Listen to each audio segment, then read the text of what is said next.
Back to Belfield on Broadway. It's always nice to see a new show, and a show packed full of big stars and big performances and great energy as well. And last night it was lovely to see Michele Mais. How are you? I'm great, thank you. I've got a thing for you, but I'll talk to you about that in a minute. And also Molina, how are you? I'm great, thanks for coming. You're far more attractive in real life than you are in this show. They don't glam you up, do they? I get that a lot. Unfortunately, I am one of the unattractive girls in the show, playing the hippie activist with the huge glasses and the hair up in the ponytail and the oversized hippie dress.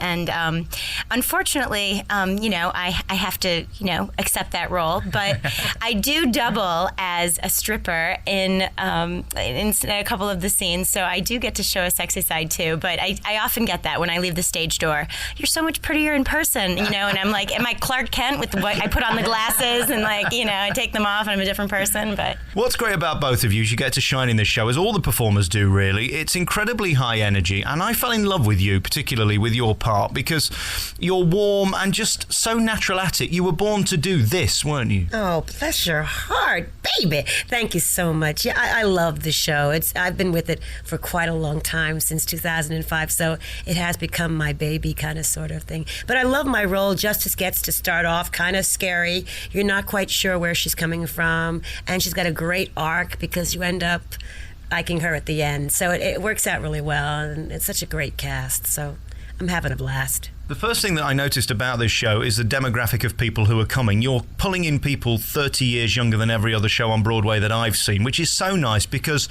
it is very middle-class theatre, and most of the shows are aimed at older people. This is certainly not.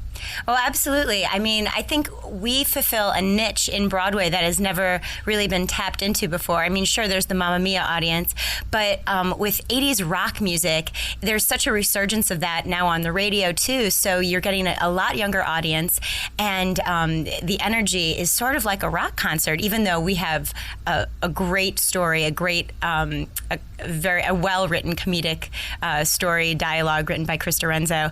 But the music really draws people in, and there's audiences that sing along, and it's really funny. We also offer drinks to the audience members, so there's that kind of a dynamic too. So I found that irritating. I was telling you before the interview, why do they need to interrupt my performance, ask me if I want a Coca-Cola?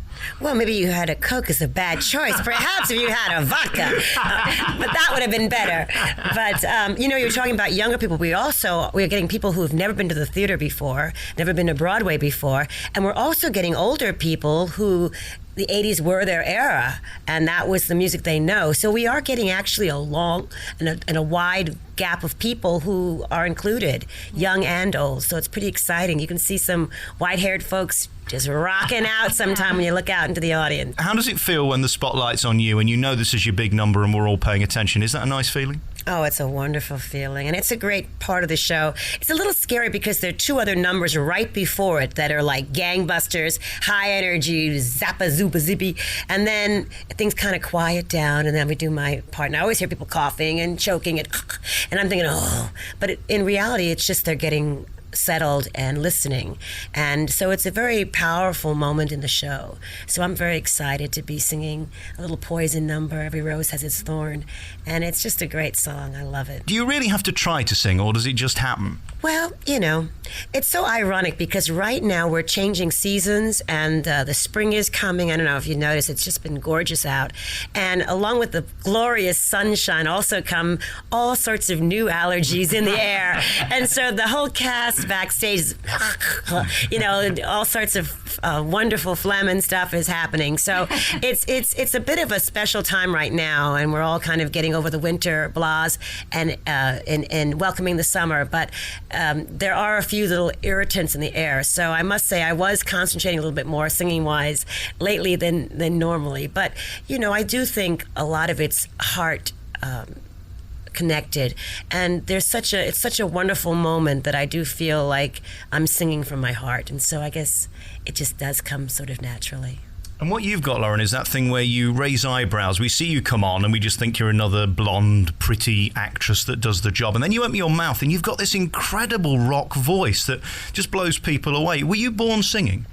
Well, I was, but I never actually thought that I would be a Broadway performer when I was growing up. I came from a household where my dad was a principal bassist with the Detroit Symphony, and my mother is a dancer.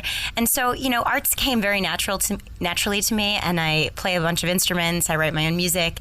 And, I was always involved in the plays and musicals at school, but until college, I always thought that I would be a doctor or a journalist or a psychologist.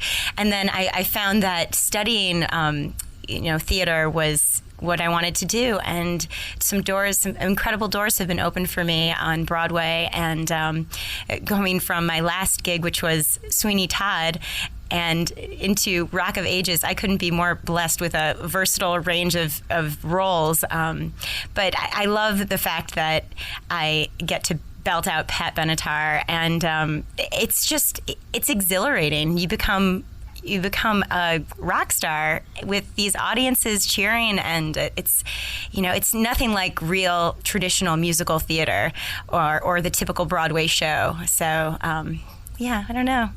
Michele, tell us about the story, because this is basically an excuse to cram in every great big song from the 80s. But what's it about? Well, the story basically is boy meets girl. It's their dreams coming true. Is a rocker who wants to write and perform, and a young woman who wants to be an actress, and they meet in Hollywood, and they go through some good times and some bad times, some plot twists.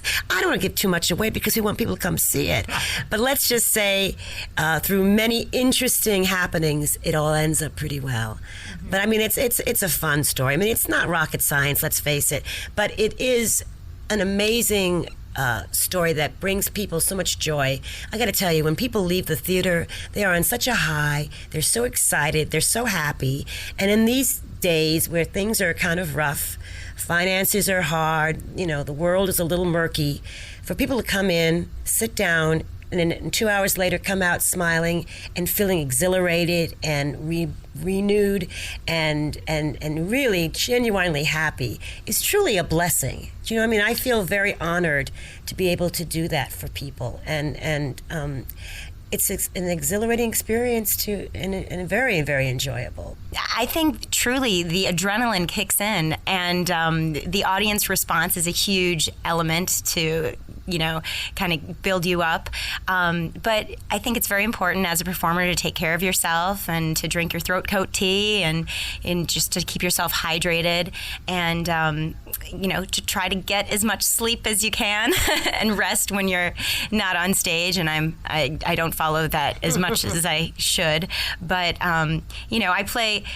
I play a hippie activist. So the B storyline of Rock of Ages is that there are these German developers that want to come in and tear down the Sunset Strip of all of these gritty rock clubs and strip clubs, and put in your Foot Locker and your strip mall.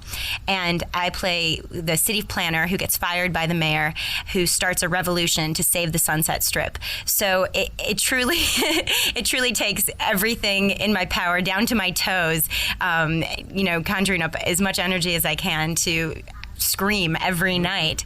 And I always come off stage and ask Maisie if I did okay singing We're Not Gonna Take It. You alluded to this earlier, and I've saved it to the end. We do get to see you in a delicious form, as we do 4 or 5 actresses in this play. This is a man's play. I know a lot of people think that musical theatre's for girls, but you get rewarded if you're a man taking a lady to see this show, if you know what I'm saying. Absolutely. Well, I play in a couple scenes. I freelance as a stripper in the Venus Club, where Maisie actually plays the mama, Justice Charlier, where she runs the club. And we dance to Shadows of the Night, Harden My Heart, Any Way You Want It, in little bras and panties, and high-heeled boots and fishnets. Serious boots, yes. I mean, these costumes, it's funny because off-Broadway, actually, I put on my costume, and I was in shock because they actually handed me a little pink thong to put on, and I was like, you really, you want me to wear this on stage? Okay. And then I did it off Broadway. And then on when we transferred to Broadway, they actually thought the pink thong was a little too revealing, so they gave me a little fuller coverage panty, so it was less distracting, I think. Congratulations to both of you. I think you're fantastic in this, and in your own way, you both steal the show. And it's interesting because you're not a lead in the sense that you're not the two characters that fall in love, but that's often the way with these big shows where they put in big personalities who can only do these type of roles. So thank you very much for talking to me. Thank you so much. Thank you. Great talking to you.